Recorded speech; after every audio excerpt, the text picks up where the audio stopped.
My name is Beatrice Coleman, and I'm 67 years old.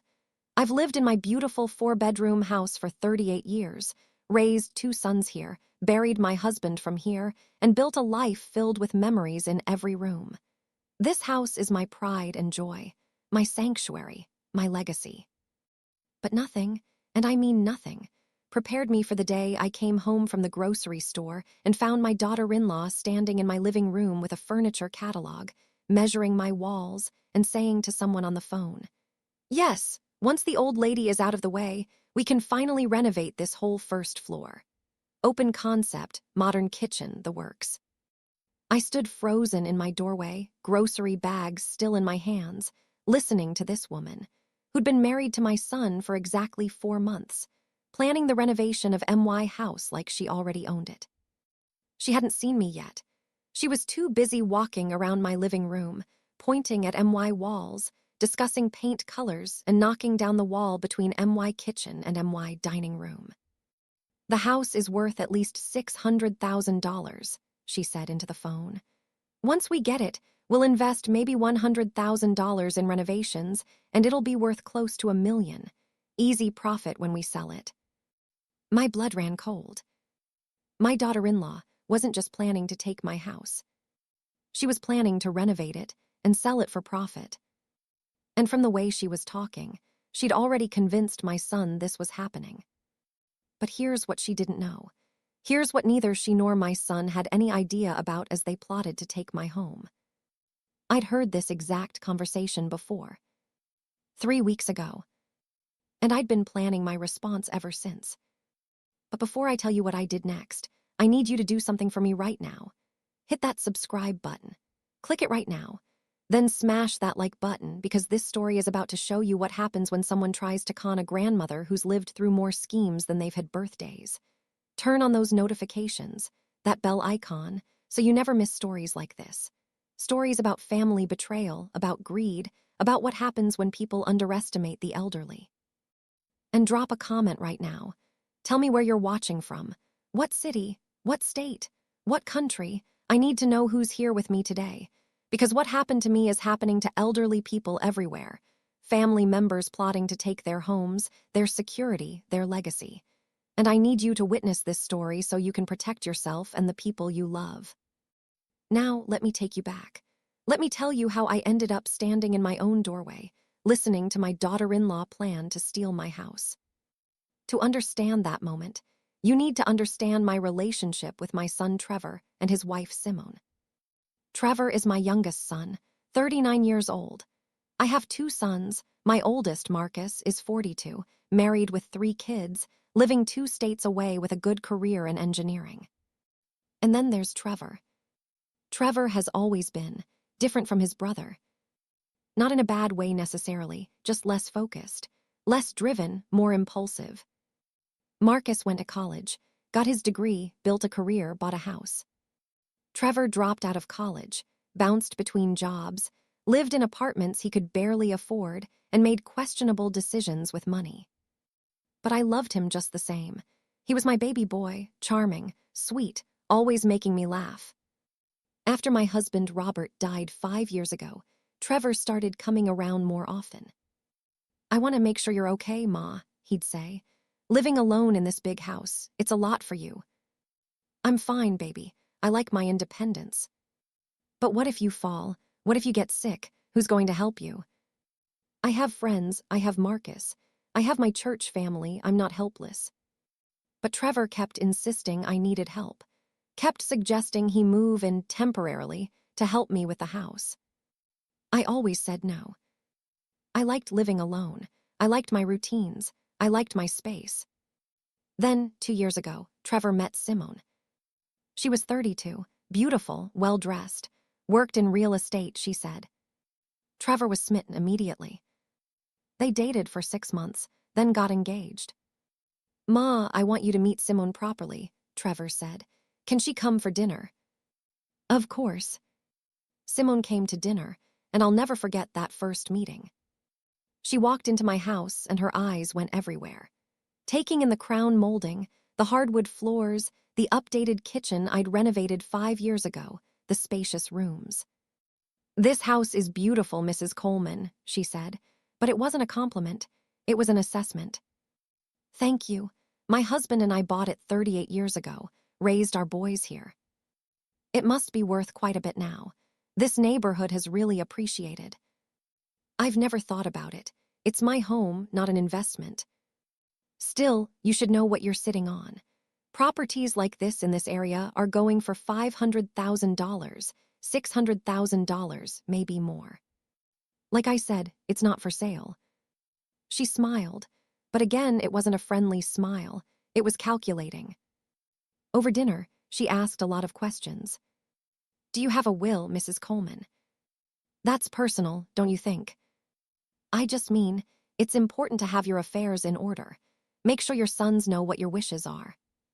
"My affairs are in order." "And the house. I assume it goes to Trevor and Marcus equally." Trevor jumped in. "Simone, that's not appropriate." "It's fine," I said coolly. "Yes, the house will go to both my sons equally when I pass, which won't be for a long time, God willing." Simone nodded, but I could see the wheels turning in her head. After that dinner, I had a bad feeling about her. I called Marcus. "Have you met Trevor's fiancée?" "Yeah, once. She seems nice enough. Why?" "I don't trust her. She asked too many questions about my will and the house." "Ma, she works in real estate. She probably just thinks like that, always assessing property values." "Maybe, but I'm telling you, something feels off." "Do you want me to talk to Trevor?" "No, not yet. I'm probably just being paranoid." But I wasn't being paranoid. Over the next year, as Trevor and Simone planned their wedding, Simone kept bringing up my house. "You know, Mrs. Coleman, this house is really too big for one person. Have you thought about downsizing?" "No." "You could sell this place, buy a nice condo or move into a senior living community and have money left over. Make life easier." "I don't want life easier. I want my home." "Just something to think about." At their wedding, I overheard Simone talking to one of her friends. "Yeah, Trevor's mom has this amazing house. 4 bedrooms, beautiful neighborhood worth a fortune. When we inherit it, we're going to flip it and make bank." When we inherit it. Not if, when. Like I was already dead. I didn't say anything, but I started paying closer attention. After the wedding, Trevor and Simone moved into a small apartment. Trevor had a job in sales that paid okay, but not great. Simone claimed to work in real estate, but I never saw evidence of any actual sales or clients. They were always struggling with money, always asking Trevor's friends for loans, always behind on bills. And they started coming to my house more often. "Ma, can we borrow some money? Just $500 to cover rent this month."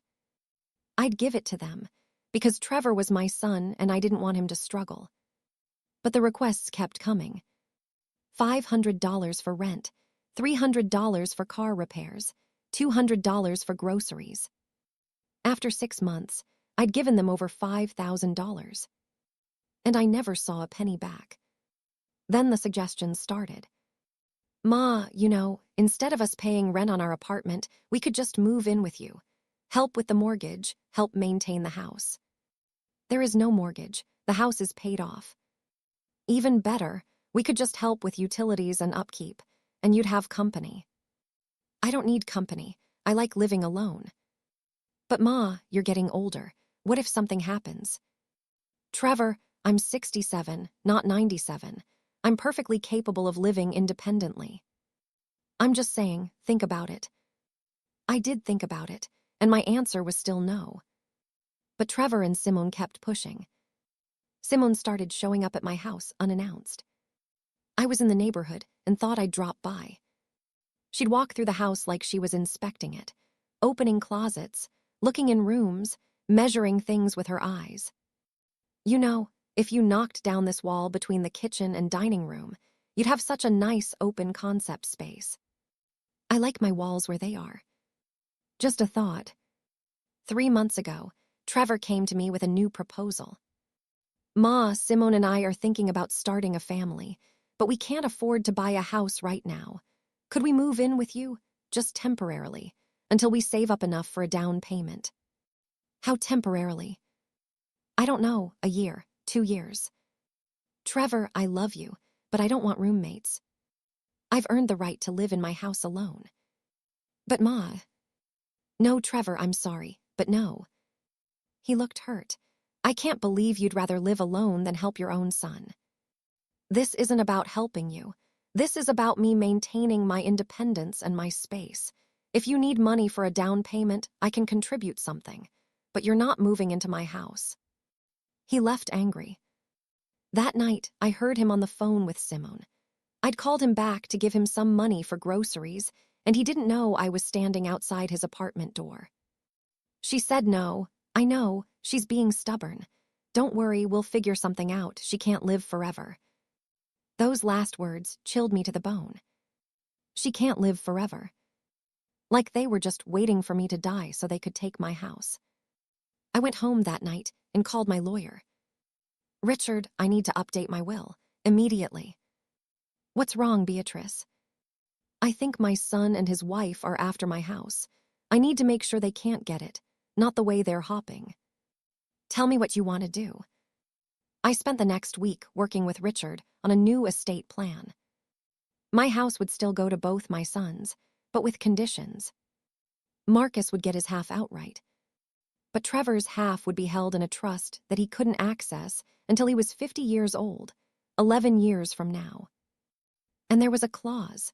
If Trevor or his spouse tried to contest the will, or tried to force me into a nursing home, or tried to take control of my property while I was alive, he'd be completely disinherited. Everything would go to Marcus. It wasn't that I didn't love Trevor. I did, but I needed to protect myself from his greed and Simone's schemes. This is a good plan, Richard said. It protects you and it protects your property. Good, let's sign it. The new will was executed and filed. And I told no one, not Trevor, not Marcus, not even my closest friends. If Trevor and Simone wanted my house, they'd have to wait a very long time to get it. And they wouldn't be able to sell it for profit the way they were planning. 3 weeks ago, I came home early from my book club. I'd forgotten my reading glasses and needed to go back for them. When I walked in my front door, I heard voices in the living room. Trevor and Simone. I was about to call out when I heard Simone say, "We need to speed this up. I'm tired of waiting for her to die. We need her to sign the house over now." I froze. How are we going to do that? Trevor asked. Simple. We convince her she's not capable of living alone anymore, that she needs to be in assisted living. Then we get power of attorney, put her somewhere cheap, and take the house. Ma's not going to fall for that. She's sharp as a tack. Then we make her seem incompetent. Start telling people she's forgetful, that she's confused. Plant the seeds. Then when we petition for guardianship, everyone will believe us. I don't know, Simone. That seems extreme. Do you want this house or not? Because I didn't marry you for your sparkling personality and stellar career. I married you for this house. And I'm not waiting another 20 years for your mother to die naturally. My heart stopped. She'd married Trevor for my house. Not because she loved him, because she wanted my property. Okay, Trevor said quietly. What do we do first? First, we start the rumor campaign. Tell your brother, tell her friends, tell anyone who will listen that you're worried about her memory, that she seems confused, that you found the stove left on, things like that. And then we push harder to move in with her. Once we're living here, we can control the narrative, make it look like she really does need help, and then we move for guardianship. I backed out of the house silently and sat in my car, shaking. My own son was plotting to steal my house. My daughter-in-law had married him specifically to get my property. And they were planning to have me declared incompetent and locked away in some cheap facility. I drove around for an hour, trying to process what I'd heard. Then I made a decision. I wasn't going to confront them, not yet. I was going to let them think their plan was working. And I was going to set a trap. Over the next 3 weeks, I played along. When Trevor called and said he was worried about me, I pretended to be a little forgetful. Did I tell you about my doctor's appointment? Oh, I can't remember if I did or not. Are you okay, Ma? Oh, I'm fine, just a little scattered lately. I could hear the satisfaction in his voice. Maybe you should write things down so you don't forget. Good idea, baby. When Simone came over, I'd occasionally repeat myself or seem confused about what day it was. Is it Tuesday? I could have sworn it was Wednesday. It's Thursday, Mrs. Coleman. Oh my, I'm losing track of the days. I watched her eyes light up. She thought it was working. I started telling my friends that Trevor was worried about me living alone. He's such a good son, always checking on me, thinking maybe I should move somewhere with more support. My friends would reassure me I was fine, but I could see them looking at me with concern. Seeds planted. Meanwhile, I was preparing for the confrontation I knew was coming. I installed hidden cameras in my living room, kitchen, and hallway. I kept detailed records of every conversation with Trevor and Simone. I made sure my lawyer knew exactly what was happening. And I waited. I knew eventually Simone would get impatient. She'd make a move that would expose her completely. And today was that day. I came home from the grocery store, deliberately timing it so I'd catch Simone in my house when she thought I'd be gone longer. And there she was, standing in MY living room, with a furniture catalog, measuring MY walls, planning renovations, discussing selling MY house. I stood in the doorway, groceries in hand, and watched her for a full minute. She still hadn't seen me. The kitchen needs to be completely gutted, she was saying to whoever was on the phone. New cabinets, new appliances, marble countertops, really high-end, and we'll redo all the bathrooms. This place will be a showpiece when we're done. And your mother-in-law? The voice on the phone asked. I could hear it faintly. When does she move out? Simone laughed. Soon, very soon. We're about to make our move. Once we have guardianship, she'll be in a nursing home by the end of the month. Then this house is ours. That's when I cleared my throat. Simone spun around, her face going white. Mrs. Coleman, I didn't hear you come in. Clearly, I said, walking into MY living room and setting down my groceries. Who are you talking to? Oh, just a friend, about interior design. I was telling her about some ideas I had. Ideas for my house. Well, I was just thinking if you ever wanted to update things. Why would I want to update MY house, Simone? She stammered. I just meant, if you ever decided to sell. I'm not selling. This is my home. I'm going to live here until I die. Her face hardened, just for a second, but I saw it. Of course, Mrs. Coleman. I was just making conversation.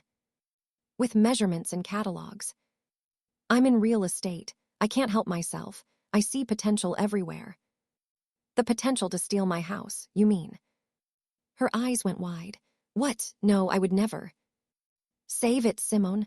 I heard you. 3 weeks ago. Planning with Trevor to have me declared incompetent and put in a nursing home so you could take my house. The color drained from her face completely. I don't know what you think you heard.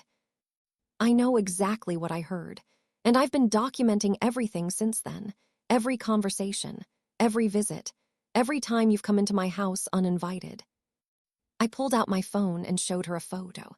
Her, standing in my living room right now with the measuring tape and catalog. I have cameras, Simone. I have recordings. I have evidence of everything you've been planning. You're crazy. Am I? Is that what you're going to tell people? That I'm senile and confused? That's been your plan all along, hasn't it? She tried to recover. Trevor will believe me over you. You're his mother, but I'm his wife. Is that what you think? Let's call him right now and see. I pulled out my phone and called Trevor. He answered immediately. Ma, is everything okay? Come to my house. Right now. Your wife and I need to have a conversation with you. What? Why? What's going on? Just come now. I hung up. Simone and I stood there in silence, staring at each other. You have no idea what you've done, she said quietly, her sweet act completely dropped. You've ruined everything. No, Simone. You ruined everything when you tried to con an old woman out of her house. Trevor will choose me. He always does. We'll see. 20 minutes later, Trevor walked through the door. He looked nervous. Ma, Simone, what's going on? I looked at my son and felt my heart break. Because I was about to destroy whatever relationship we had left. But I had no choice. Trevor, sit down. There's something you need to know about your wife. Before I continue this story, kindly subscribe, like, turn on the notification bell, and tell me in the comments where you're watching from. Trevor looked between me and Simone, confusion written all over his face. What's going on? Why do you both look so serious? Sit down, Trevor, I said firmly. He sat on the couch, MY couch, looking increasingly nervous. Simone remained standing, her arms crossed, her jaw tight. Trevor, I need to ask you a question, and I need you to be honest with me. Have you and Simone been planning to take my house? His face flushed. Ma, I don't know what you're talking about. Don't lie to me. I heard you 3 weeks ago. You were here with Simone, discussing how to have me declared incompetent so you could get guardianship and put me in a nursing home. Trevor's eyes went wide. He looked at Simone, who was glaring at me with pure hatred. Ma, that's not. We were just talking hypothetically. Hypothetically? Trevor, your wife just told someone on the phone that I'd be in a nursing home by the end of the month. That once you had guardianship, this house would be yours. She was standing in my living room with a furniture catalog, measuring walls, planning renovations. I pulled out my phone and played the recording. Simone's voice came through clearly. Once we have guardianship, she'll be in a nursing home by the end of the month. Then this house is ours. Trevor's face went white as he listened. I have 3 weeks of recordings, I continued. Conversations, plans, Simone telling you to spread rumors about my mental capacity, you agreeing to lie about me leaving the stove on or seeming confused. Ma, did you tell your brother I was having memory problems? His silence was answer enough. Did you tell my friends you were worried about me living alone? I was worried. No, you weren't. You were setting up a narrative, building a case to have me declared incompetent. Also, you could steal my house. Simone finally spoke. It's not stealing if it's going to be his inheritance anyway. We're just speeding up the process. I turned to her, my voice ice cold. This house is MY property. I'm alive. I'm healthy. I'm mentally competent. And you have no right to it. None.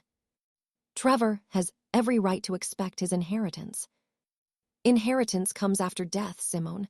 I'm not dead, and I'm not going anywhere. You're being selfish, Simone exploded. You're living alone in this huge house while your son is struggling. You have all this space and all this equity and you won't share it. It's MY house. I don't have to share it. You're his mother. You're supposed to help him. I've given him thousands of dollars over the past year. Money I never saw returned. I've helped him plenty. That's pocket change compared to what this house is worth. And there it was, the truth finally out in the open. She didn't care about Trevor. She didn't care about me. She cared about the house, about the money, about what she could get. Trevor was staring at his wife like he'd never seen her before. Simone, what are you saying? I'm saying your mother is sitting on a fortune while we're struggling. It's not fair. So your solution was to have my mother committed and steal her house. It's not stealing if you're entitled to it. I'm not entitled to anything while she's alive. Trevor stood up, his voice rising. This is her house. She worked for it. She and Dad bought it and paid for it and raised us here. It's hers. Oh, please. Suddenly you care about morality. You were on board with this plan 3 weeks ago. Trevor looked at me, shame washing over his face. Ma, I'm sorry. I got caught up in Simone's talk about how we deserved better, how it wasn't fair that you had so much while we had so little. But I never really thought we'd go through with it. I thought we were just venting. You told people I was losing my mind, Trevor. You helped her build a case against me. I know, I'm so sorry. I don't know what I was thinking. You were thinking about money. about getting something you didn't earn, about taking from your own mother. Simone stepped forward. You know what? I'm done pretending. Yes, I married Trevor because of this house. I saw it the first time I came here and I knew this is the answer to all my problems. This house, sold and split between me and Trevor, would set us up for life. Trevor looked devastated. You married me for the house. Oh, grow up, Trevor. You think I fell madly in love with a 39-year-old sales associate with credit card debt? I needed stability, a future. This house provided that. But I loved you. And I made sure you did. I played the part perfectly. The supportive girlfriend, the loving fiancée, the devoted wife, all to get access to this. She gestured around the living room. I felt a wave of sadness wash over me. Not for myself, for Trevor. My foolish, impulsive son who'd been used by a woman who saw him as nothing more than a key to a property. Get out, I said quietly. What? Simone turned to me. Get out of my house, now, and don't come back. You can't kick me out. Trevor is your son. Trevor can come back if he wants to have a real conversation about our relationship and how to rebuild trust. But you, Simone, are never welcome in my house again. Trevor, tell her she can't do this. Trevor was staring at the floor, his whole world crashing down around him. Trevor, Simone grabbed his arm. Say something. He looked up at her, and I saw something I hadn't seen in his eyes in years. Clarity. She's right. You need to leave. What? You married me for a house. You used me. You plotted against my mother. Get out. You're choosing her over me. I'm choosing what's right, finally. Simone's face twisted with rage. Fine, but Trevor, when you divorce me, I'm entitled to half of everything, including your half of this house when you inherit it.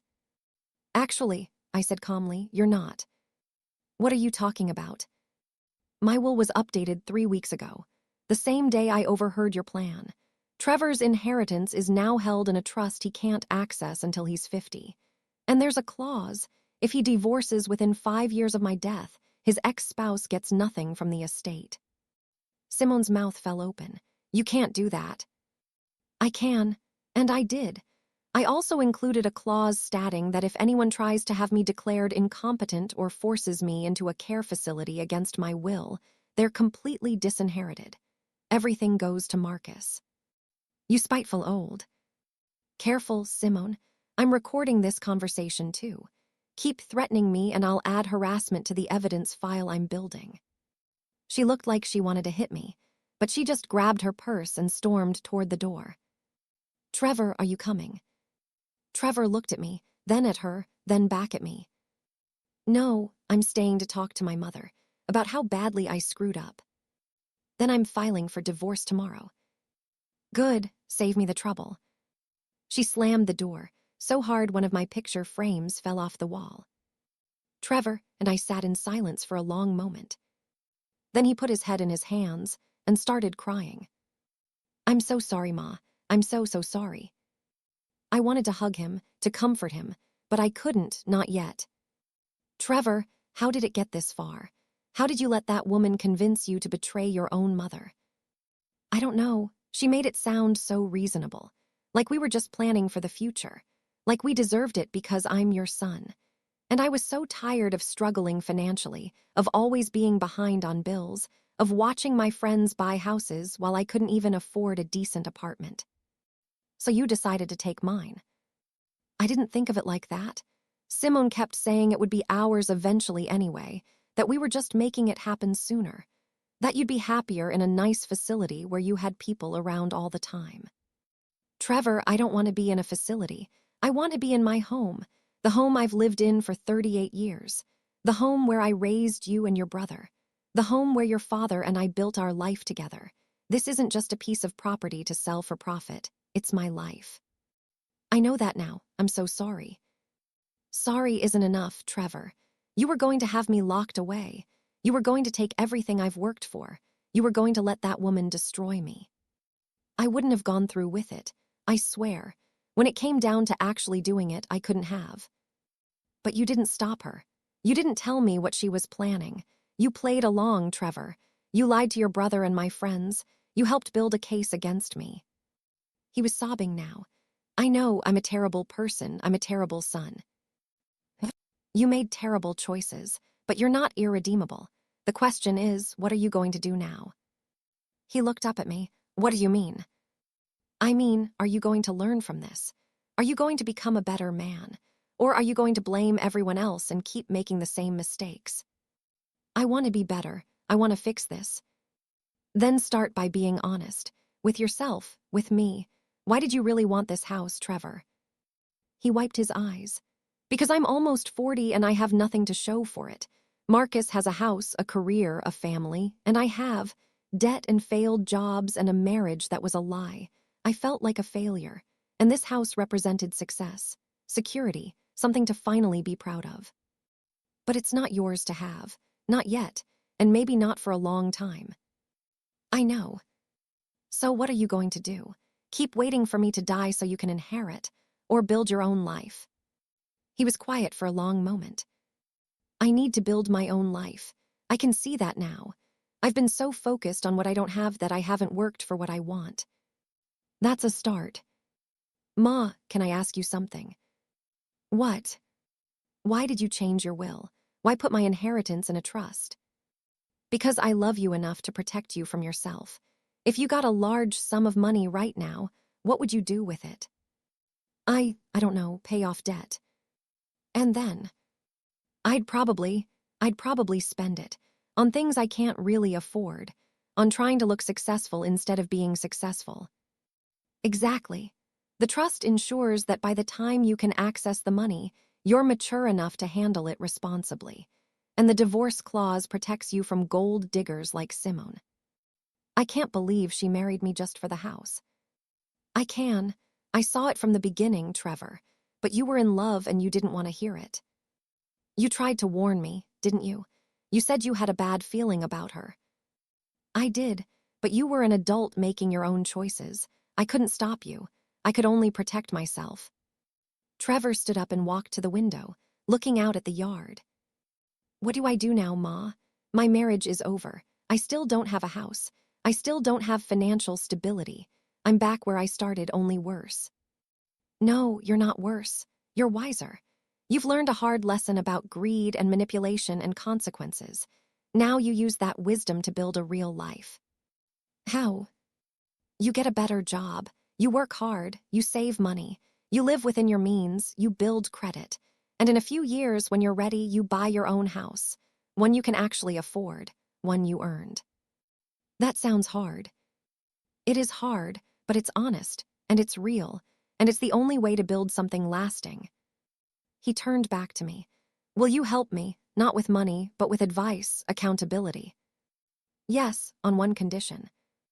"What?" "You go to therapy. Work through whatever made you vulnerable to Simone's manipulation. Figure out why you value appearance over substance. Deal with your issues so you don't repeat these patterns." "Okay, I can do that."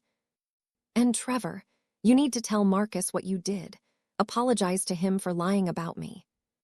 His face paled. "Marcus is going to hate me." "Maybe, but he deserves to know the truth, and you deserve to face the consequences of your actions." "All right, I'll tell him." Trevor left a few hours later, after we'd talked more about what came next. He'd be filing for divorce from Simone. He'd be finding his own apartment. He'd be starting therapy and working on rebuilding his life. It wasn't forgiveness, not yet, but it was a start. After he left, I sat in my living room, the living room Simone had been planning to renovate, and felt exhausted. Emotionally drained, heartbroken, but also relieved.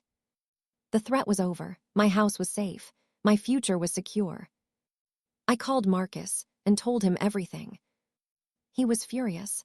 "I'm going to kill Trevor. How could he do this to you?" "He made terrible choices, but he's realized his mistakes and he's trying to make amends." "That's not good enough, Ma." "Maybe not, but it's something. And Marcus, I need you to know, I updated my will. Your inheritance is protected. Trevor's is in a trust. I wanted you to know so there are no surprises later." "I don't care about the will, Ma. I care that Trevor tried to steal from you." I know, baby, but the will matters. It protects all of us. The next day, Simone started calling me. First, it was apologies. Mrs. Coleman, I'm so sorry. I was just stressed about money and I said things I didn't mean. Please, can we talk? I didn't answer. Then it was threats. You're going to regret this. I'll tell everyone you're mentally unstable. I'll ruin your reputation. I saved those voicemails and sent them to my lawyer. Then it was begging. Please don't let Trevor divorce me. I'll change. I promise. I'll be a better wife and daughter-in-law. I blocked her number. 2 weeks later, I got a call from an attorney representing Simone. Mrs. Coleman, my client believes she has a claim to your property based on promises made during her marriage to your son. What promises? That she and Trevor would inherit the house and could live there. I made no such promises, and I have recordings proving that Simone planned to steal my house through fraud. My client denies those allegations. Then let's go to court. I'll present my evidence. Video, audio, documentation. Let a judge decide. There was a pause. Perhaps we can settle this privately. There's nothing to settle. Simone has no claim to my property. None. Tell her if she continues to harass me or make false claims, I'll pursue legal action for attempted fraud and elder abuse. The lawyer hung up. I never heard from Simone again. Trevor moved into a small studio apartment and started working 2 jobs to pay off his debt. He called me once a week to update me on his progress and to continue apologizing. Marcus eventually forgave him, though their relationship was strained. And I continued living in my beautiful house, secure in the knowledge that I'd protected myself and my legacy. But 3 months after all of this happened, I received a letter in the mail that made my blood run cold. It was from the county assessor's office. The property deed for my house had been filed for transfer. According to the paperwork, I'd signed my house over to Trevor and Simone 2 months ago. But I'd never signed anything. Someone had forged my signature. And if I didn't act fast, I was about to lose my house anyway. Before I continue this story, kindly subscribe, like, turn on the notification bell, and tell me in the comments where you're watching from. I stared at that letter, my hands shaking so badly I almost dropped it.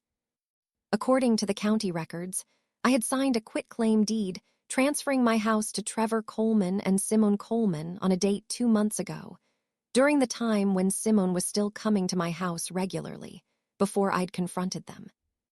But I never signed anything. I would remember signing away my house. This was forgery, fraud, a crime. I immediately called my lawyer, Richard. Richard, I need you at my house right now. It's an emergency. What's wrong, Beatrice? Someone forged my signature on a deed transfer. According to the county, I signed my house over to Trevor and Simone 2 months ago. What? That's impossible. I'll be right there. While I waited for Richard, I called Trevor. Ma, is everything okay? Did you sign any paperwork transferring my house into your name? What? No, I would never. Someone did. The county says I signed a quitclaim deed 2 months ago, giving the house to you and Simone. There was silence on the other end. Trevor. Ma, I swear I didn't know about this, but Simone did have me sign some papers around that time. She said they were related to her real estate license renewal. She needed a family member's signature as a reference or something. My stomach dropped. What did the papers look like? I don't know. I didn't really read them. She said it was just standard stuff. I trusted her. Trevor, she played you. Again. She had you sign documents transferring my house without you even knowing it. Oh my God, I'm so sorry. I didn't know. Where are those papers now? I don't know. Simone kept them. Said she'd file them with her licensing board. She filed them with the county instead. She forged my signature and used your legitimate signature to make it look real. Richard arrived 20 minutes later. I showed him the letter. He examined it carefully. This is serious, Beatrice. If this deed transfer is allowed to stand, you'll lose legal ownership of your house. But I never signed it. I believe you, but we'll need to prove it.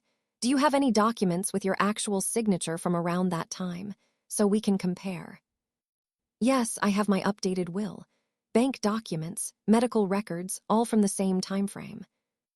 Good, get them. We're going to need a handwriting expert to prove this is forgery. Over the next few days, Richard worked quickly. He filed an emergency motion to freeze the property transfer. He hired a forensic handwriting analyst who confirmed that the signature on the quitclaim deed was not mine. He gathered evidence showing I was mentally competent and would never have willingly signed over my house. He also found something else. The notary stamp on the deed was fake. The notary whose seal appeared on the document had never notarized anything for me and had no record of the transaction. This is clear-cut fraud, Richard said. We have forgery and notary fraud. Both are felonies. What do we do? We go to the police. This is criminal, not just civil. I filed a police report the next day. Detective Sarah Mitchell took my statement and examined the evidence. Mrs. Coleman, based on what I'm seeing here, you have a strong case. The handwriting analysis, the fake notary stamp, the timeline, it all points to fraud. Do you know who might have done this? My daughter-in-law, Simone Coleman. She's been trying to get my house for over a year. This is just her latest scheme. Does she have access to your personal documents, your signature? She's been in my house dozens of times.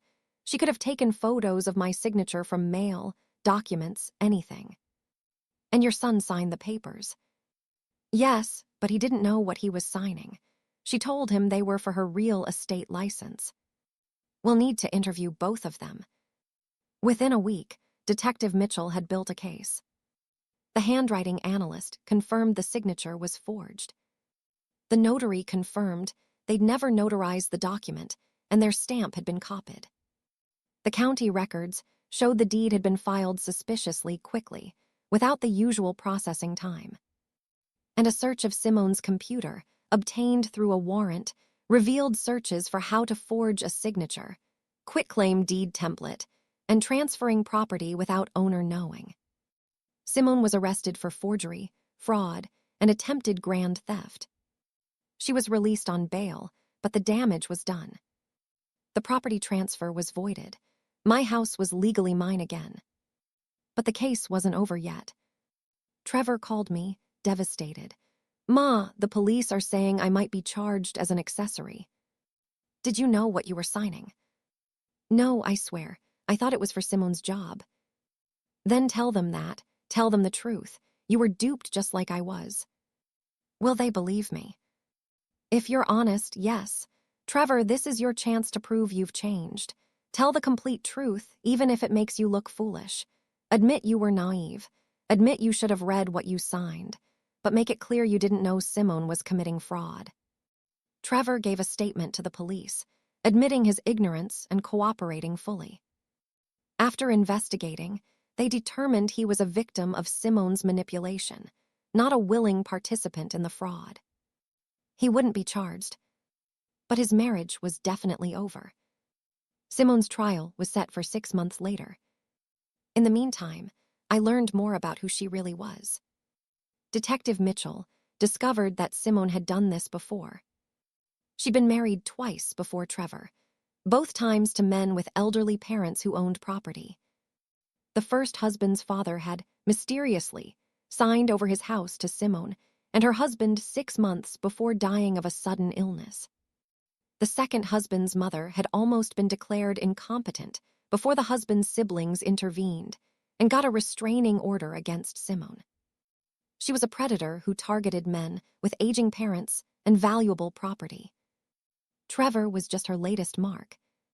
I can't believe I was so blind, Trevor said when I told him what Detective Mitchell had found. She had a whole pattern and I never saw it. She was good at what she did. She played a role perfectly. You're not the first person to be fooled by a con artist, and you won't be the last. I brought her into your life, into your home. I put you in danger. Yes, you did, and you'll have to live with that. But Trevor, you also cooperated with the investigation. You told the truth. You're trying to make amends. That counts for something. Does it count enough for you to forgive me? I thought about that question. Could I forgive Trevor? I'm working on it, I said honestly. Forgiveness isn't a switch I can flip, it's a process. But I'm trying, Trevor, for both our sakes. Simone's trial finally came 6 months later. I testified about everything. The conversation I'd overheard, her measurements and renovation plans, her admission that she'd married Trevor for the house. The handwriting expert testified about the forged signature. The notary testified about the fake stamp. The detective testified about Simone's pattern of targeting elderly property owners. Simone's lawyer tried to claim she was just a woman in love who'd made a mistake. But the evidence was overwhelming. The jury deliberated for 3 hours before finding her guilty on all counts: forgery, fraud, attempted grand theft, and elder abuse. She was sentenced to 5 years in prison. As they led her out of the courtroom, she turned and looked at me with pure hatred. "This is all your fault," she hissed. "If you'd just given him the house like a good mother, none of this would have happened. If you'd been an honest person instead of a con artist, you wouldn't be going to prison," I replied calmly. She was gone. My house was safe. The nightmare was over. Trevor and I slowly rebuilt our relationship over the following year. He continued going to therapy, working on understanding why he'd been vulnerable to Simone's manipulation. He discovered he had deep insecurities about success and achievement, always comparing himself to his brother Marcus and feeling like he'd never measure up. Simone had exploited those insecurities perfectly, convincing him that getting my house was the shortcut to the success he craved. "I thought if I had a valuable property, people would respect me," he admitted during one of our conversations. "I thought it would prove I wasn't a failure." "But you would have known you didn't earn it," I pointed out. "How would that have felt?" "Terrible, probably. I'm realizing now that shortcuts don't lead to real self-respect. Only honest work does." He was making progress. He'd paid off most of his debt. He'd gotten a promotion at work. He'd moved into a nicer apartment that he could actually afford. And he'd stopped asking me for money. "I'm learning to live within my means," he said. "It's hard. I can't have everything I want when I want it. But I'm building something real, something I can be proud of." "I'm proud of you, Trevor, for doing the work, for facing your issues, for becoming a better man." "Does that mean you forgive me?" I looked at my son, this man who'd hurt me so deeply but who was genuinely trying to change, and I made a decision. "Yes, I forgive you, not because what you did was okay, it wasn't, but because you've earned forgiveness through changed behavior. You've shown me through actions, not just words, that you're different." He started crying. "Thank you, Ma. You don't know what that means to me." "I do know. And Trevor, I want you to know something else. The trust I set up for your inheritance, I'm keeping it. Not because I don't trust you, but because I love you.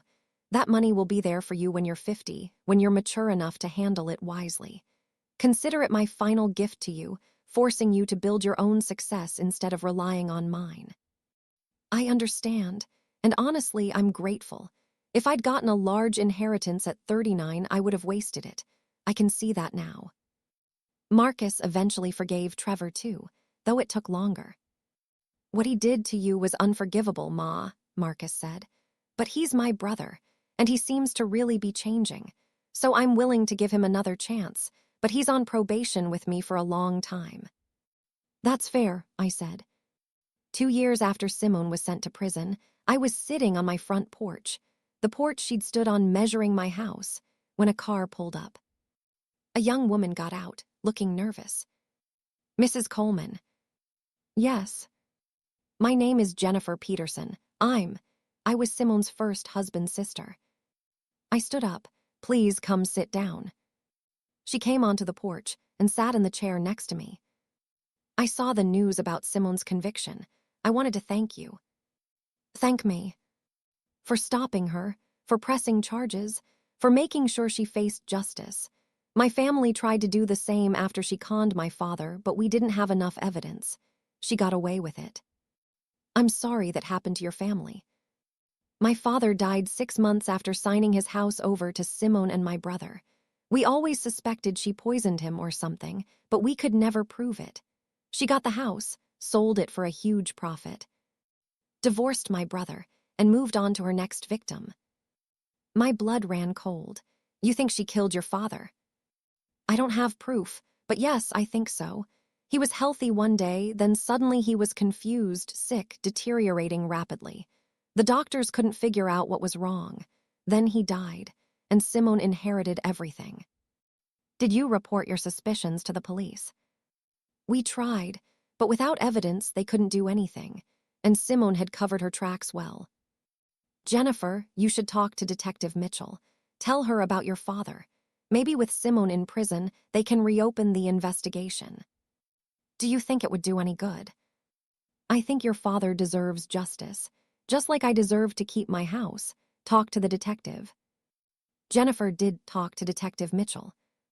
An investigation was opened into the death of Jennifer's father. They exhumed his body and found traces of arsenic, not enough to have killed him outright, but enough to make him sick, confused, and vulnerable. Simone had slowly poisoned him until he was weak enough to sign over his property and die shortly after. She was charged with murder. Her 5-year sentence became life in prison. When I heard the news, I felt sick. That could have been me. If I hadn't been vigilant, if I hadn't documented everything, if I hadn't acted quickly, Simone might have succeeded in taking my house. And I might have ended up in a nursing home, slowly being poisoned, confused, and helpless. But I'd been smart, I'd been careful, I'd protected myself. And in doing so, I'd saved my own life. Trevor was devastated when he learned what Simone had been capable of. I brought a murderer into your home, Ma. I almost let her kill you. You didn't know. She fooled everyone. But I should have seen it. I should have protected you instead of plotting with her. Trevor, you can't change the past. You can only learn from it and do better in the future. I will, I promise. 3 years after Simone was sent to prison for murder, I was 70 years old. Still living in my house, still independent, still strong. Trevor was doing well. He'd been promoted to sales manager. He'd saved enough to put a down payment on a small condo. He'd been dating a nice woman named Patricia who worked as a teacher and had no interest in real estate or inheritance schemes. Marcus and his family visited regularly. My grandchildren loved coming to Grandma's house, the house that almost wasn't mine anymore. One Sunday, during a family dinner at my house, Trevor's girlfriend Patricia asked me a question. Mrs. Coleman, Trevor told me what happened with his ex-wife. How did you know to protect yourself? How did you see through her scheme? I thought about that question. I've lived 70 years, I said. I've seen a lot of people, a lot of schemes, a lot of liars. You develop an instinct for when something's not right. But it was more than instinct, Trevor added. You were strategic. You documented everything. You set traps. You protected yourself legally. Because I couldn't rely on anyone else to protect me, I said. Not you, Trevor, no offense. None taken, it's true. Not the police until I had evidence. Not even my own lawyer until I understood what was happening. I had to be my own advocate. That's what I admire about you, Patricia said. You didn't play the victim, you took action. Playing the victim wouldn't have saved my house. Action did. Marcus raised his glass. To Ma, the toughest woman I know, who taught us all that you're never too old to fight for what's yours. To Grandma, the grandchildren chorused. We toasted and ate and laughed, gathered around the table in my dining room. The dining room Simone had wanted to knock down to create an open concept. But my walls were still standing. Just like me. After everyone left, I walked through my quiet house, touching the walls, the furniture, the memories. This house had almost been taken from me. By my own son and his wife. People I'd trusted and loved. But I'd fought back. I'd been smarter, faster, more determined. And I'd won. Not just my house, but my dignity, my independence, my future. Simone had moved in too soon, not physically into my house, but into her plan. She'd gotten greedy, impatient, careless. She'd underestimated me. And that had been her biggest mistake. Because I wasn't just some old lady to be manipulated and discarded. I was Beatrice Coleman. Survivor, fighter, protector of what was mine. And anyone who tried to take from me would learn the same lessons Simone had learned. I was watching, I was documenting, I was ready. And I would win. Every single time. 5 years after Simone was sent to prison for murder, I was 72 years old and still living in my beautiful house. Every morning, I woke up in the bedroom I'd shared with my husband Robert for 33 years. I walked through the kitchen where I'd made countless family dinners. I sat on the porch where I'd watched my sons grow up, where I'd rocked my grandchildren, where I'd nearly lost everything to greed. But the house was still mine, and it always would be. On this particular morning, I was having coffee on that same porch when a car pulled into my driveway. Trevor got out, and for a moment I tensed, old habits from the trauma of his betrayal. But then I saw his face. He was smiling, genuinely smiling in a way I hadn't seen in years. "Ma, I have news." "Good news, I hope." "The best news. Patricia and I are getting married." I stood up and hugged my son. "That's wonderful, baby. I'm so happy for you." "And Ma, I wanted to ask you something.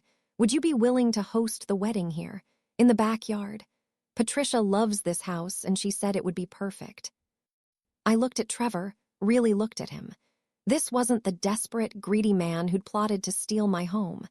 This was a man who'd done the hard work of changing, who'd spent 5 years in therapy, rebuilding his life, earning trust back one day at a time. "I would be honored," I said. His eyes filled with tears.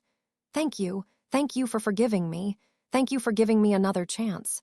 Thank you for not giving up on me." "You earned it, Trevor. Through years of consistent change, I'm proud of who you've become." Over the next 3 months, we planned the wedding.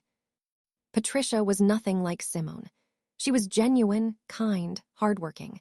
She taught 2nd grade and talked about her students with real love and passion. She came from a modest background and had no interest in my house except as a beautiful place to celebrate love. "Your home is so warm," she told me one afternoon as we were addressing wedding invitations at my dining room table, the table Simone had wanted to remove. "You can feel the history here, the love. I understand why you fought so hard to keep it." "It's not just the house," I explained. "It's what it represents, my independence, my autonomy, my right to make my own choices about my own life." Trevor told me everything. About Simone, about the forgery, about how close you came to losing everything. It was the scariest time of my life. Not because of the house itself, but because my own son was willing to betray me for it. He's so ashamed of that. He talks about it in therapy all the time. How he let greed blind him to what really mattered. "Has he told you about the trust? About his inheritance?" She nodded. "Yes, and honestly, I think it's brilliant. Trevor at 39 wasn't ready for that kind of money. Trevor at 50 might be. It gives him time to mature, to build his own success, to become the man who can handle wealth responsibly." "You understand him well." "I love him, not for what he might inherit someday, but for who he is now. A man who made terrible mistakes and did the hard work to fix himself." I reached across the table and took her hand. "You're good for him, Patricia, really good. Thank you for loving my son. Thank you for raising him to be capable of change. A lot of men would have just blamed everyone else and stayed the same. Trevor actually did the work." The wedding day arrived in early June, and my backyard was transformed into something magical. White chairs set up in rows, flowers everywhere, lights strung through the trees, a small altar at the far end of the yard where Robert and I used to have a vegetable garden. Marcus flew in with his family. My grandchildren were flower girls and ring bearers. Friends from church helped with setup and catering. As guests arrived, I greeted them in the living room, the room where Simone had stood with her measuring tape and catalog, plotting to renovate and sell. But there would be no renovating, no selling. This house would remain exactly as it was, filled with love and memories, and the proof that an old woman could outsmart those who underestimated her. The ceremony was beautiful. Trevor cried when he saw Patricia walking down the aisle between the chairs. Marcus stood as best man, having fully forgiven his brother after seeing the genuine change in him. When the officiant asked if anyone objected to the marriage, I held my breath for just a moment. But there were no objections, just love, just celebration, just hope for a better future. At the reception, Trevor gave a speech that left everyone in tears. 5 years ago, I was a different person, a person I'm ashamed of, a person who was willing to hurt the people I loved most for money and status and things that don't really matter. I hurt my mother. I betrayed her trust. I participated in a scheme that could have destroyed her life. He looked at me, standing at the head table. Ma, I know I've apologized 1,000 times, but I need to say it again in front of everyone who matters to us. I'm sorry. I'm sorry for choosing greed over love. I'm sorry for being so weak and foolish. I'm sorry for bringing a dangerous person into your life. And I'm grateful, so grateful, that you were strong enough and smart enough to protect yourself when I wouldn't. He raised his glass. My mother taught me the most important lesson of my life. You can't shortcut your way to success. You can't steal your way to happiness. You have to earn it through honest work, through integrity, through being a person worthy of the blessings you receive. So here's to Beatrice Coleman, the strongest, wisest, most forgiving woman I know. Thank you for not giving up on me. Thank you for showing me what real strength looks like.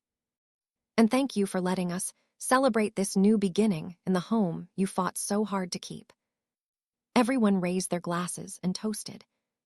I wiped tears from my eyes. This was redemption, not just for Trevor, but for both of us, for our relationship, for our family. After the speeches, Marcus pulled me aside. Ma, I need to tell you something. What is it? I've been thinking a lot about the will, about the trust you set up for Trevor. What about it? I don't want you to change it.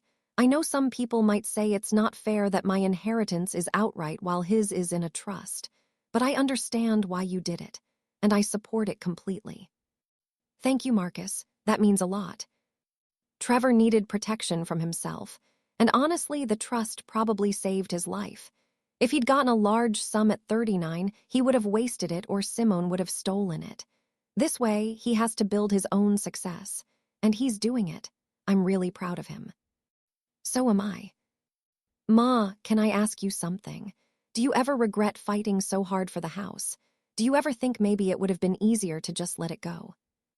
I thought about that question. No, never, because it wasn't really about the house. It was about my right to make my own decisions about my own life. If I'd let Trevor and Simone take it, I would have been admitting that I was too old, too weak, too incompetent to control my own destiny. And I'm not. I may be 72, but I'm still sharp, still capable, still entitled to live my life on my own terms. You're an inspiration, Ma, to all of us. As the reception continued, I watched Trevor and Patricia dance their first dance as husband and wife. They looked happy, really, genuinely happy. Not the fake happiness Trevor had with Simone, where everything was performance and calculation. But real joy, built on honesty, on mutual respect, on love that wasn't contingent on inheritance or property value. Patricia's father approached me during the reception. Mrs. Coleman, I wanted to thank you. For what? For being careful about who your son married. Patricia told me about Trevor's first wife, about what she tried to do. I was worried when Patricia started dating a man who'd been involved in something like that. But she told me how you handled it, how you protected yourself, how you made Trevor face consequences, how you didn't just sweep it under the rug. I couldn't sweep it under the rug. It was too serious. Exactly. And because you held him accountable, he changed.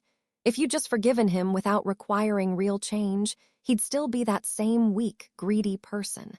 But you loved him enough to make him better. That's why I feel good about my daughter marrying him, because he's proven he can change, and because he has a mother who won't let him slide back into old patterns.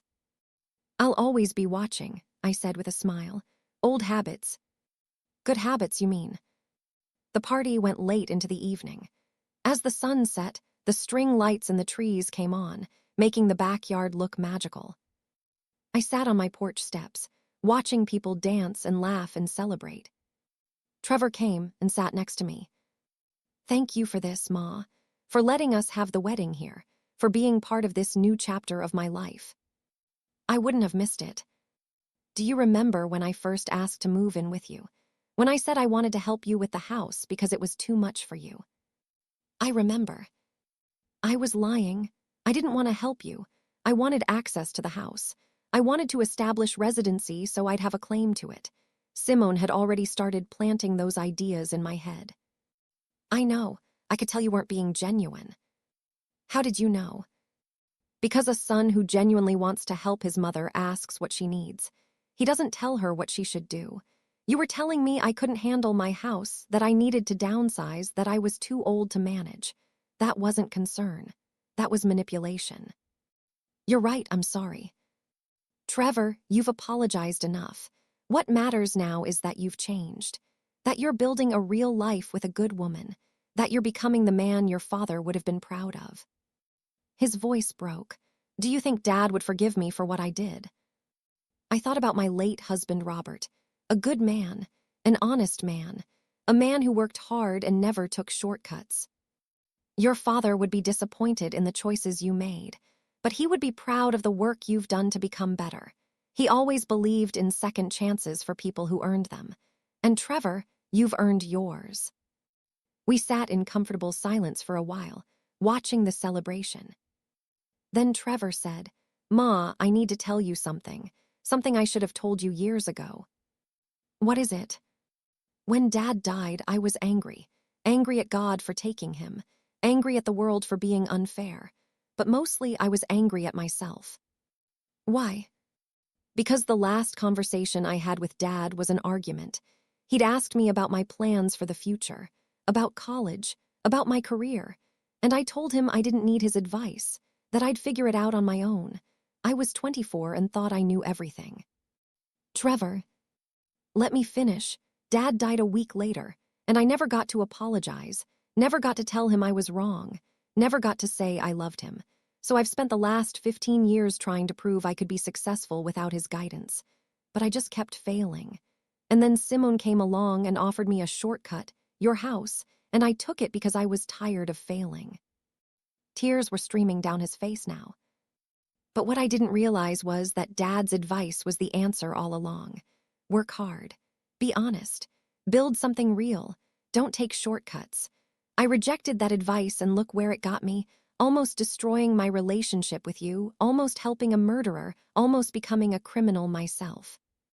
But you didn't become those things. You pulled back from the edge. Only because you forced me to. If you'd let me get away with it, I'd still be that person. So thank you, Ma. Thank you for being what Dad would have been if he were still here. Someone who loved me enough to make me face consequences. I hugged my son tight. Your father is proud of you, Trevor. I know he is.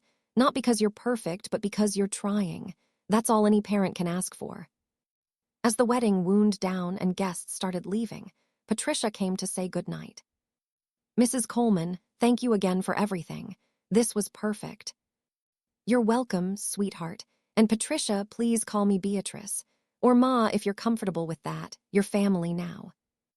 I'd love that. Thank you, Ma. After everyone left and the yard was cleaned up, I walked through my quiet house one more time. I touched the wall between the kitchen and dining room, the wall Simone wanted to demolish. I looked at the crown molding she wanted to replace. I stood in the living room she wanted to renovate. All still here, all still mine. This house had been a battleground, a prize that greedy people tried to steal, a symbol of everything wrong with valuing money over people. But it had also been a fortress, a place where I'd made my stand, a testament to the fact that being old doesn't mean being powerless. The next morning, I woke up to a knock on my door. It was Trevor, looking nervous. Ma, can I talk to you about something? Of course, come in. We sat at the kitchen table, the kitchen Simone wanted to gut and modernize. Patricia and I have been talking about the future, about kids, about where we want to live, about finances. Here it comes, I thought. He's going to ask about the trust, about getting his inheritance early. And we've decided we want to buy a house. A small house, nothing fancy. Something we can actually afford on our combined salaries. I relaxed. That's wonderful, Trevor. But Ma, we want to do it right. No schemes, no shortcuts, no borrowing money we can't pay back. We're going to save for a down payment. Get pre-approved for a mortgage we can afford. Buy something within our means. I'm proud of you for that. And Ma, I want you to know, I don't want the trust changed. I don't want early access to my inheritance. I want to build my own success, separate from anything you leave me. Because when I eventually do inherit, I want to be the kind of man who can handle it responsibly, not the kind of man I was at 39. I reached across the table and took his hand. You're already becoming that man, Trevor. I hope so, but I have 11 more years until I'm 50. 11 years to prove I've really changed. To prove I can build a life without shortcuts. To prove I'm worthy of Dad's legacy and yours. You don't have to prove anything to me anymore. You've already proven it. Maybe, but I need to prove it to myself. After Trevor left, I called Richard, my lawyer. Richard, I want to add something to my will. Another change. Yes, a letter, to be read to Trevor when I die before the trust is explained. What do you want it to say?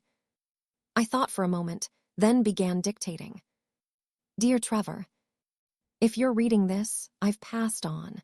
I hope I lived long enough to see you at 50, to see you access the trust I created for you. But if not, I want you to know why I did what I did. I didn't put your inheritance in a trust because I didn't trust you. I did it because I loved you too much to let you destroy yourself with money you weren't ready to handle. At 39, you were vulnerable, weak, susceptible to manipulation. You would have wasted any inheritance on trying to look successful instead of being successful. Or worse, someone like Simone would have stolen it from you. But at 50, you'll be different. You'll have spent 11 years building your own life, earning your own success, becoming a man of character and integrity. A man who can handle wealth because he understands its true value. The money in this trust isn't just money. It's the fruit of decades of hard work by your father and me. We saved it. We invested it. We sacrificed for it. And I want you to treat it with the respect it deserves. Use it wisely. Invest it carefully. Share it generously. But most importantly, don't let it change who you've become. Don't let it make you forget the lessons you learned the hard way. You are more than your inheritance, Trevor. You are a good man who made mistakes and learned from them. You are a husband who chose real love over calculated manipulation. You are a son who did the hard work of earning back trust. That's who I want you to remember when you access this money. Not the desperate, greedy man you were at 39, but the wise, mature man you became through years of honest effort. I love you, baby. I always have. Even when I was fighting against you, I was fighting for you. I'm proud of the man you've become. Your mother, Beatrice Coleman. Richard finished writing. That's beautiful, Beatrice. It's the truth. Trevor needed protection from himself. The trust provided that, but he also needs to know it came from love, not punishment. I'll make sure this letter is read before the trust details are revealed. Over the next few years, I watched Trevor and Patricia build their life together. They saved diligently and bought a small 2-bedroom house in a modest neighborhood. They had a baby girl, naming her Beatrice after me. Trevor got promoted again and was doing well in his career. Patricia continued teaching and loving it. They lived within their means. They didn't keep up with their neighbors. They built something real and honest and stable. And they visited me often, bringing little Beatrice to play in the yard where her father had grown up. One afternoon, as I watched my granddaughter play on the same swing set Trevor and Marcus had used 30 years ago, Patricia sat next to me. Ma, can I tell you something? Of course. When Trevor first told me about what happened with Simone and the house, I almost broke up with him. Really? Yes, I thought, how can I trust a man who would do that to his own mother? How do I know he won't do something similar to me? What changed your mind? You did. Me. Yes, Trevor told me how you handled it, how you didn't just forgive him, how you made him face real consequences, how you required years of changed behavior before you'd even consider rebuilding the relationship. And I thought, if his mother can be that strong and that wise, then maybe there's hope for him. Maybe he can learn. And did he? He did because you taught him. You showed him what real strength looks like, what real love looks like. Love that doesn't enable. Love that demands better. I did what I had to do. No, you did what most people wouldn't have the courage to do. Most mothers would have just forgiven and forgotten, let him slide, made excuses for him, but you held him accountable. And because of that, he changed, really changed. And now I have a husband I can trust, a father for my daughter who understands integrity, all because you had the strength to fight for yourself instead of protecting him from consequences. I felt tears in my eyes. Thank you for seeing it that way. Thank you for raising a man capable of change. I was 75 years old when I received a letter that brought back memories I'd tried to forget. It was from the prison, where Simone was serving her life sentence. She wanted to see me. My first instinct was to throw the letter away. I owed Simone nothing. She'd tried to steal my house, forge my signature, and based on what happened to her first husband's father, she might have been planning to poison me too. But curiosity got the better of me. I called the prison and arranged a visit. Trevor tried to talk me out of it. Ma, why would you want to see her? She tried to destroy you. I know, but I want to hear what she has to say. I want to look her in the eye and see if she's learned anything from all this. She's a sociopath. She hasn't learned anything. Maybe, but I need to know.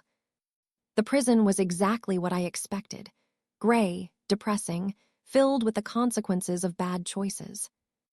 They brought Simone out to the visiting area. She looked different, older, harder. Prison had aged her in ways that time alone couldn't explain. We sat across from each other, a table between us. Thank you for coming, she said. Why did you want to see me? Because I've had 7 years to think about what I did, to think about who I was and why I made the choices I made. And what have you concluded? That I'm exactly where I deserve to be. I was surprised. You're admitting that. Yes, I've spent my whole life using people, seeing them as resources to exploit. I targeted vulnerable elderly people because they had what I wanted and I thought they were too weak to stop me. I married men I didn't love because they gave me access to property and money. She paused. I even killed someone. I poisoned an old man because he was taking too long to die and I wanted his house. Why are you telling me this? Because you deserve to know the truth. You deserve to know how close you came to being my next victim. My blood ran cold. You were planning to poison me. Yes, I'd already started researching dosages, figuring out how to make it look like natural decline, how to get Trevor to believe you were just getting older and more confused. You would have been in a nursing home within 6 months and dead within a year. But I caught you first. You caught me because you were smarter than I expected. I underestimated you. I thought you were just another old woman past your prime, easy to manipulate. But you were sharp, alert, strategic. You documented everything. You set traps. You were always 3 steps ahead of me. Is that why you wanted to see me? To tell me you were planning to kill me? No, I wanted to see you to say something I've never said to any of my victims. I'm sorry. I stared at her. You're sorry. Yes, not sorry I got caught. I deserve to get caught, but sorry for what I did, for what I tried to do, for the pain I caused, for the lives I destroyed. I spent 7 years in therapy trying to understand why I am the way I am, and I've come to realize that I'm broken. Something inside me doesn't work right. I don't feel empathy the way normal people do. I see people as objects, as means to an end. That's what a sociopath is. I know, and I can't be fixed. I'll always be this way, but I can acknowledge what I am. I can admit what I've done, and I can try in whatever small way possible to make amends. How do you make amends for murder, for attempted theft, for the lives you've destroyed? I can't, not really, but I can tell the truth. I've given statements to police about other crimes I committed, other people I scammed. I've helped them close cases and get justice for victims. It doesn't undo what I did, but it's something. Why now? Why after 7 years? Because I have the rest of my life in here to think about what I am, and I didn't want to spend it lying to myself, pretending I'm a victim, making excuses. I wanted to face the truth. We sat in silence for a moment. Mrs. Coleman, can I ask you something? What? Do you hate me? I thought about that question. Did I hate Simone? No, I said finally. I don't hate you. I feel sorry for you. You had opportunities, intelligence, capability. You could have built a real life, but you chose shortcuts. You chose to use people instead of loving them. And now you'll spend the rest of your life in prison alone, having destroyed any chance at real happiness. You're right. But Simone, I also want to thank you. She looked surprised. Thank me for what? For being a wake-up call, for showing me how vulnerable I was, for teaching me to protect myself. If you hadn't tried to take my house, I never would have put those safeguards in place. I never would have updated my will. I never would have installed security cameras and documented everything. You made me stronger by trying to destroy me. I'm glad something good came out of it. And you taught Trevor a lesson he desperately needed. You showed him what happens when you choose greed over integrity, when you value things over people. He's a better man now because he saw clearly what happens when you go down that path. How is Trevor? He's doing well, married to a wonderful woman, has a daughter, bought his own house, built a real life through honest work. Good, he deserves better than what I gave him.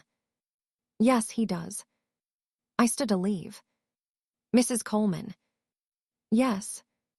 Thank you for coming, for listening, for not just dismissing me as a monster. You are a monster, Simone, but you're a human monster, capable of truth at least, that's something. I left the prison and never went back. But that conversation stayed with me. Simone was broken, dangerous, capable of terrible things. But even she, at the end, could acknowledge the truth about herself. That's more than many people ever do. I was 78 years old when I gathered my family for an important announcement. Trevor and Patricia and little Beatrice, now 5 years old. Marcus and his wife and their 3 children, now teenagers. My closest friends from church. Everyone who mattered to me. We gathered in my living room, the living room that had almost been stolen from me. I want to tell you all something, I said. I'm updating my will again. Trevor tensed. Ma. Let me finish. I'm not changing the trust, Trevor. That stays as is. You get your inheritance at 50 just like we planned, but I'm adding something. What? This house. After I die, this house doesn't get sold and split between you and Marcus. It stays in the family, forever. Marcus looked confused. What do you mean? I mean I'm putting the house in a family trust. When I die, you and Trevor will co-own it. You'll maintain it, preserve it, and it will be available for any family member who needs it. A grandchild going through hard times. A great-grandchild who needs a place to stay while finishing school. Anyone in our family who needs help. Ma, that's beautiful, Trevor said. But what if we can't agree on how to manage it? Then Marcus has final say, because he's proven himself trustworthy with property and finances. But Trevor, you'll be involved in all decisions. This is our family legacy. Both of you will protect it together. What about the value? Marcus asked practically. This house is worth over $800,000 now. That's a lot of equity just sitting here. That's exactly the point. Sometimes the value isn't in selling something, it's in keeping it. This house represents security, stability, a place our family can always come home to. That's worth more than any amount of money. Patricia spoke up. Ma, I think this is wonderful. Every family should have a place like this. A foundation, a home base. That's what I want. I don't want this house sold off to strangers after I die. I want it to stay in the family, to be here for generations, to remind everyone that we're more than individuals, we're a family. connected by history and love and this place where we gather. Trevor was crying. Ma, after everything I did, after trying to take this house from you, you're still making sure I'm part of its legacy. You're my son. You made mistakes, but you fixed them. You changed.